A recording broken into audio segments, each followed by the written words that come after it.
श्रद्धेय प्राचार्य महोदय,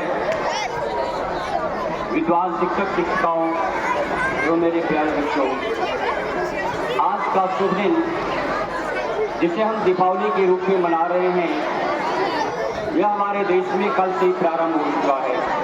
आप जानते हैं कल का दिन जो बीता, धनतेरस का दिन छोटी दिवाली के रूप में हम जानते हैं उसे, और आज उसका दूसरा रूप और कल दीपावली।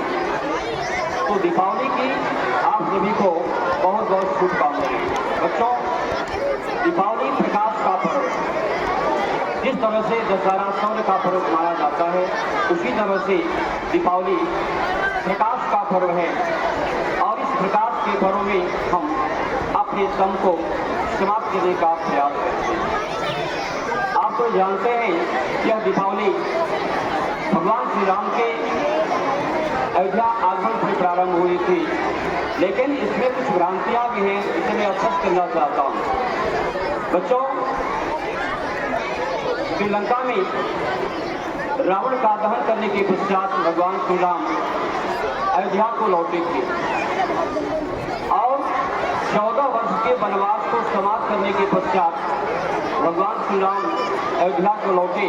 लेकिन जिस दिन 14 वर्ष समाप्त हुआ था, उसी दिन रावण का वध हुआ और भगवान श्री राम उसी दिन अयोध्या को प्रस्थान कर चुके थे और देर शाम अयोध्या को लौटे।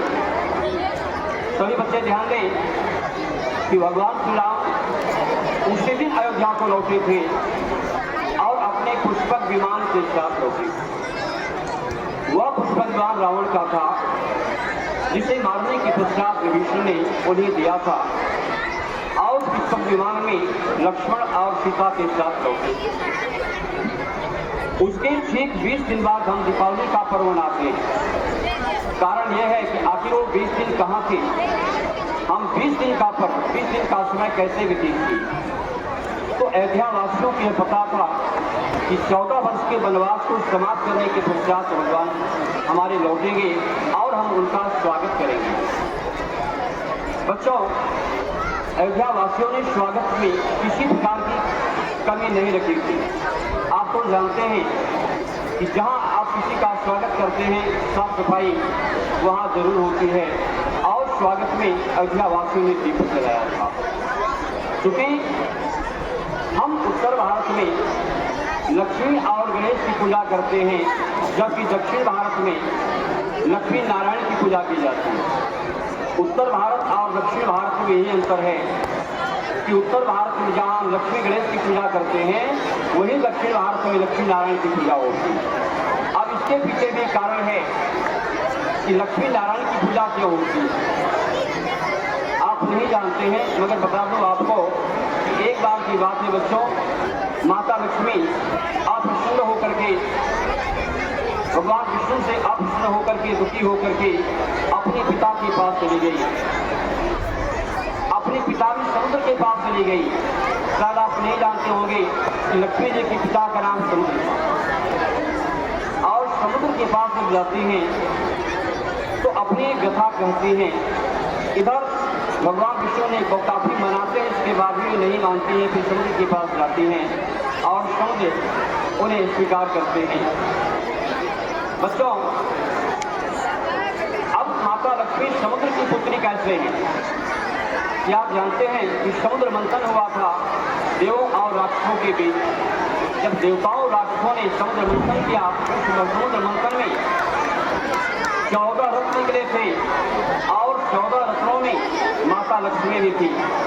जिस माता लक्ष्मी को भगवान विष्णु ने स्वीकार किया था, वहीं से लक्ष्मी मां समुद्र देवता की पुत्री मानी जाती है। और उसी दिन भगवान विष्णु का उनके साथ ब्याह हुआ था और देवलोक में यह दिवाली मनाई गई थी। तो चूंकि देवलोक में दिवाली मनाने का वह दिन था अमावस्या का दिन, कार्तिक मास की अमावस्या का दिन, इसलिए अयोध्या में भी कार्तिक मास की अमावस्या के दिन दीपावली का पर्व मनाया जाता है और सभी बड़े धूमधाम से इस पर्व को मनाते हैं। तो लक्ष्मी और नारायण की पूजा दक्षिण भारत में जबकि उनकी धन की लक्ष्मी है, धन की देवी है लक्ष्मी, इसलिए उनकी पूजा होती है। जबकि उत्तर भारत में लक्ष्मी गणेश की पूजा का तात्पर्य है कि भगवान गणेश बुद्धि के देवता हैं और माता लक्ष्मी धन की देवी हैं। तो जहाँ बुद्धि होती है वही धन होता है, इसके पीछे यही कारण है। इसलिए अगर हमें धन चाहिए तो बुद्धि का प्रयोग हम अवश्य करते हैं। इसलिए पहले भगवान गणेश की पूजा होती है, पश्चात माता लक्ष्मी की पूजा होती है। तो बच्चों, हम लक्ष्मी और गणेश की पूजा धन से करते हैं और यह पर्व एक का नहीं अनेक का, बल्कि पूरे भारतवर्ष में सभी धर्मों के लोग इसे मनाते हैं। किसी एक धर्म विशेष का कहना ये थोड़ा उचित नहीं होगा, जबकि सारे धर्म के लोग इसे मनाते हैं, इसलिए पूरे भारतवर्ष का यह पवित्र पर्व है। इसलिए बच्चों, आप सभी को पुनः दीपावली की हार्दिक शुभकामनाएं। साथ ही जो हम छठ पर्व मनाते हैं, छठ पर्व के पीछे भी यही कहानी है कि हम उगते हुए सूर्य और डूबते हुए सूर्य को अर्घ्य देते हैं और उनकी पूजा करते हैं। तो छठ पर्व और दीपावली की आप सभी को बहुत बहुत शुभकामनाएं। धन्यवाद।